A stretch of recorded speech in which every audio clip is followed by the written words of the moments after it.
Salut à toi, solopreneur en devenir ou déjà lancé dans son aventure entrepreneuriale.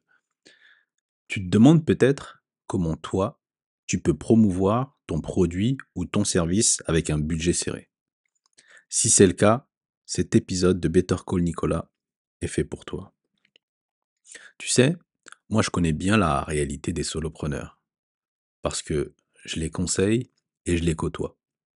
Je sais que on est souvent limité en termes de ressources, donc je parle de temps, d'énergie et d'argent.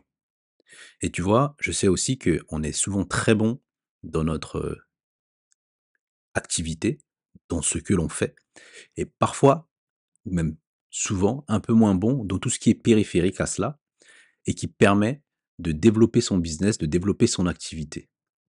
Et donc, c'est pour cela que le marketing peut souvent être quelque chose d'intimidant pour nous, surtout quand on n'a pas de milliers d'euros à investir.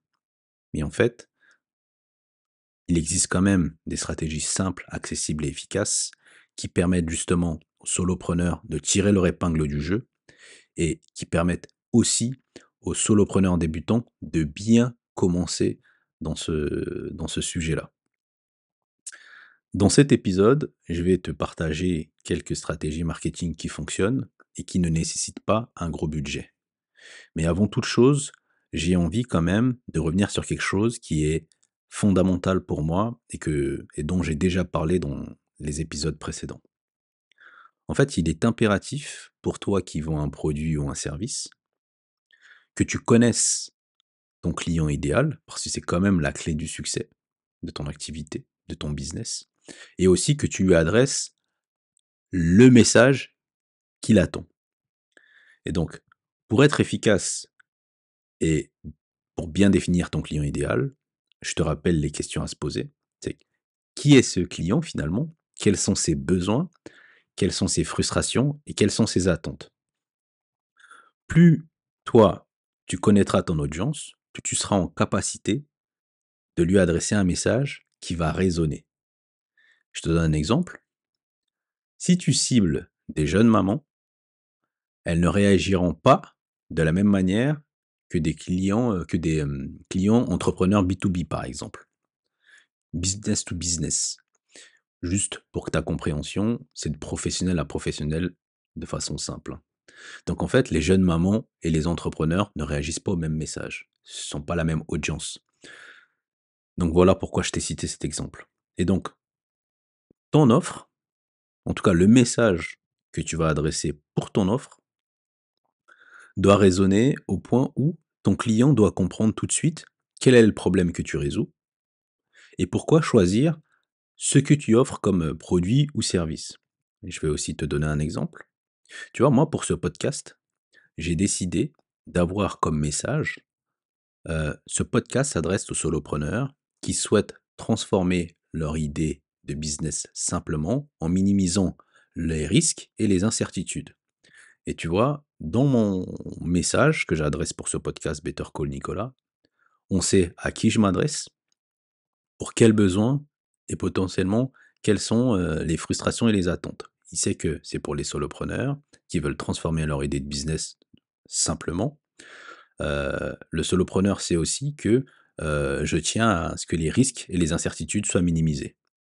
Donc voilà. Donc il est très important que toi, au départ, ou si tu es déjà lancé, que tu revoies justement, ce client idéal et quel message tu souhaites lui adresser et qui pourra résonner lorsqu'il sera, confronté justement à ce message.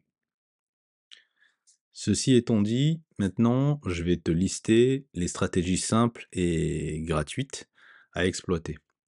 Pour toi, selon, le type d'entrepreneur que tu es, donc soit en devenir, soit déjà lancé, ça sera soit quelque chose de nouveau ou soit un rappel. Donc, tu te doutes évidemment que je vais parler des réseaux sociaux. Donc en fait, pour les réseaux sociaux, il faudrait que tu utilises une ou 2 plateformes où se trouve ton audience. C'est bien de commencer par une plateforme pour justement mieux la connaître et mieux l'appréhender. Et donc si tu es dans le B2B, LinkedIn fonctionne parfaitement. Si tu fais du B2C, donc business to consumer, donc de professionnel à client, donc de toi à tes clients, Instagram ou TikTok sont très efficaces. Et donc l'idée, lorsqu'on est sur les réseaux, c'est toujours d'être régulier et authentique. Créer un contenu qui apporte de la valeur à travers des astuces, des témoignages clients ou même des vidéos en coulisses. Je sais que ça marche bien. Et donc, ça vient en deux, mais ça appuie le propos précédent, c'est qu'il faut miser sur le marketing de contenu. Tu sais, il y a un adage qui dit que le contenu est roi et il ne coûte rien d'autre que ton temps. Et donc, que ce soit à travers des articles de blog que tu vas proposer, des vidéos YouTube ou des posts LinkedIn, je t'invite à partager tes connaissances et tes conseils parce que c'est ça qui te positionnera comme un expert de ton domaine. Ensuite, une autre chose, c'est que tu peux aussi construire une liste email. Tu sais, l'email marketing reste l'un des outils les plus puissants pour vendre. Donc tu peux utiliser des outils gratuits tels que Mailchimp ou Brevo pour démarrer. Et surtout, il faut aussi que tu proposes, lorsque justement, tu construis ton email marketing, un bonus gratuit. Et ça se fait souvent. Tu as certainement dû le voir, toi en tant que consommateur, donc un e-book ou une checklist. Et par exemple, si tu proposes des services de coaching, ça peut être une checklist simple avec 5 étapes pour atteindre tes objectifs et faire mouche. Voilà. Tu sais, le but de toutes ces stratégies marketing vise deux choses essentiellement. Le fait d'être audible et le fait d'être visible.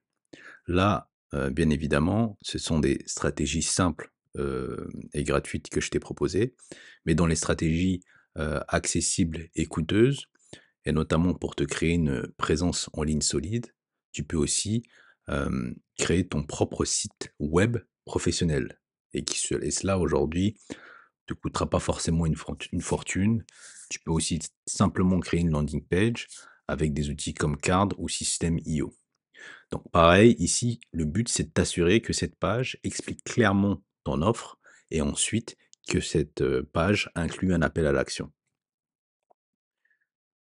Autre chose, tu peux aussi utiliser les témoignages et le bouche à oreille. Tu sais, il y a une chose qui est très puissante et c'est ce que j'utilise moi-même, hein, c'est la recommandation. En fait, pour vendre, il faut de la confiance. Et souvent, lorsqu'on te recommande une personne, justement, ça te met en confiance pour acheter son produit et son service. Donc, c'est quelque chose que je t'inviterais fortement à faire parce que c'est quelque chose que moi j'utilise et qui fonctionne pour moi. Donc, il est important que, selon ton type de business, hein, que tu encourages les gens avec qui tu travailles ou, tes premiers clients à te laisser des avis et de partager leur expérience. Tu peux même proposer une réduction en ou un bonus en échange d'une vidéo. Autre chose que je pourrais te proposer, c'est de collaborer avec d'autres entrepreneurs. Tu sais, comme je le disais, le but, c'est d'être audible et visible et le fait de travailler, le fait de faire des partenariats peut multiplier ta visibilité. Trouve des entrepreneurs dont l'offre est potentiellement complémentaire à la tienne et fais des collaborations. Un live sur Instagram, tu échanges du contenu ou tu co-crées un produit ou un service avec eux. D'ailleurs, fait un épisode là-dessus, sur les partenariats que je t'invite à aller écouter, si besoin pour approfondir ce point. Et aussi, ce que je peux te proposer, c'est de participer à des groupes ou à des communautés en ligne. Tu sais, ça fonctionne très bien, hein, le pouvoir de la communauté, de la solidarité et surtout du nombre pour être visible et audible auprès d'eux. Donc après avoir mis en place toutes ces stratégies, après les avoir appliquées, il est important que tu testes et que tu ajustes. Tu sais, et là je te rappelle mon postulat, hein, c'est qu'il est important pour un solopreneur qui désire transformer son idée en business, de la tester avant de l'exécuter. Donc il est toujours important pour savoir si on avance dans la bonne direction, de tester. C'est comme si, tu marchais, sur un pont de fortune Et ensuite, avant de mettre ton pied sur le prochain bout de bois, que tu tapes avec le bâton, voir si c'est solide en fait, tu vois? Si c'est solide, c'est un bon indicateur pour avancer.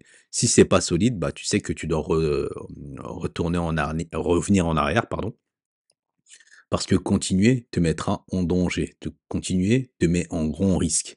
Et donc, le principe est toujours le même. Que ce soit pour ton idée de business ou pour le marketing, le but c'est de tester. Tu sais, le marketing, c'est comme la cuisine. Tu testes des recettes, tu vois ce qui marche et tu ajustes. Donc, tu vas publier du contenu, observer les retours et te concentrer sur ce qui fonctionne. Mais n'oublie pas, pour savoir si on avance dans la bonne direction, il convient toujours de tester si on avance dans la bonne direction. Et pour cela, il y a des outils de suivi, par exemple comme Google Analytics ou toutes les statistiques intégrées aux réseaux sociaux qui peuvent t'aider à comprendre ce qui plaît ou ne plaît pas à ton audience. Et ça, c'est essentiel pour optimiser ton temps et ton effort. Parce que comme je l'ai dit au début et que je le dis souvent dans mes épisodes de podcast, le solopreneur, sa contrainte, c'est ses ressources de temps, d'énergie ou d'argent. Donc tu dois t'appliquer à tester pour toujours avancer vers ce qui fonctionne. Et ça, c'est une stratégie simple et efficace qui s'appelle vivre et faire les choses avec bon sens. Donc ça, ne l'oublie pas, s'il te plaît.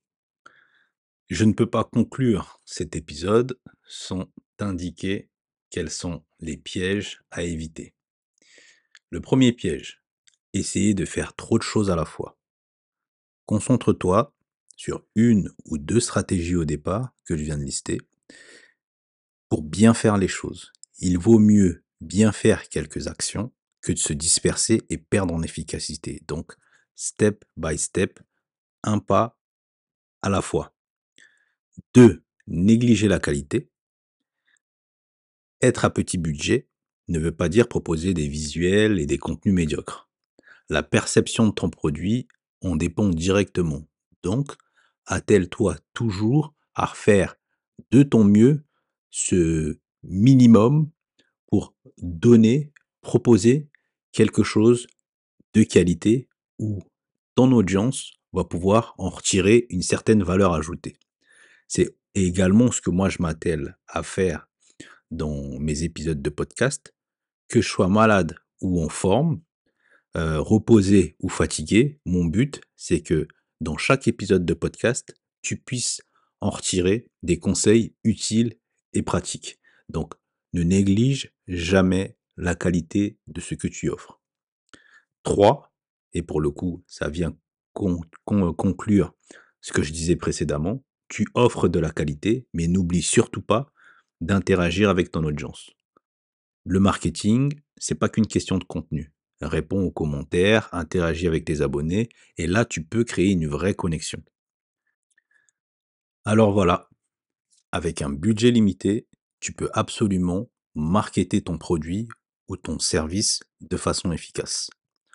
Concentre-toi sur la clarté de ton message, exploite les outils gratuits et investis ton temps intelligemment dans des stratégies qui maximisent ton impact.